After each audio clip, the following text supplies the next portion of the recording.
ఎంతమంది పాలకులు మారినా, ఎన్ని ప్రభుత్వాలు మారినా ఈ రోడ్డుకు మాత్రం మోక్షం లేదు. గత వైసీపీ ఎమ్మెల్యేకు ఎన్నిసార్లు చెప్పినా చెవిటివాని చెవిలో శంఖం ఊదినట్లే ఉంది, కానీ ఫలితం లేదు. రోడ్లు బాలేవు. తాము అధికారంలోకి వస్తే రోడ్లు నిర్మిస్తామని శపథాలు చేసి అధికారంలోకి వచ్చిన టీడీపీ ఎమ్మెల్యే కూడా పట్టించుకోవడం లేదు. డాక్టర్ బిఆర్ అంబేద్కర్ కోనసీమ జిల్లా ముఖద్వారంగా పిలుచుకునే బొబ్బర్లంక నుంచి రావులపాలెం వెళ్లే రోడ్డు గోతులు రాళ్లు లేచి వెక్కిరిస్తుంది. బొబ్బర్లంక నుంచి వెలిచేరు వరకు 8 కిలోమీటర్లు ఉండే రోడ్డు పూర్తిగా దెబ్బతిన్నది.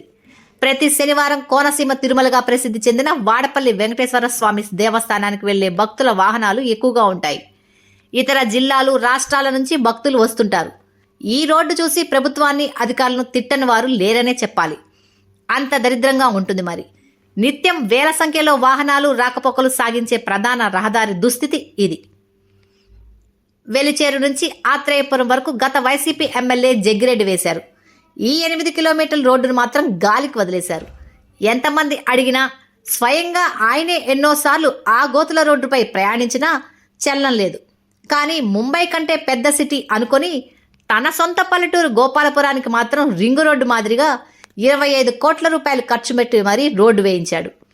దీన్ని సాకు చూపించి అప్పటి ప్రతిపక్ష నేత, నేటి కూటమి ఎమ్మెల్యే బండారు సత్యానందరావు ఆందోళన చేశారు. కానీ బండారు అధికారంలోకి వచ్చినా సరే ఈ రోడ్డుకు మోక్షం లేదు. మరోవైపు రాష్ట్రంలో ఛిద్రమైన రోడ్లు సంక్రాంతి నాటికి పూర్తి చేయాలని, లేదంటే ఆ ప్రాంత ఎమ్మెల్యేను బాధ్యులను చేస్తామని సీఎం చంద్రబాబు నాయుడు ఇటీవల ఎమ్మెల్యేలకు వార్నింగ్లు కూడా ఇచ్చారు. అయినా సరే ఈ 8 కిలోమీటర్ల ప్రధాన రహదారికి మోక్షం కలిగేలా లేదు. కారణం పాత, కొత్త ఎమ్మెల్యేలకు మాత్రమే తెలియాలి.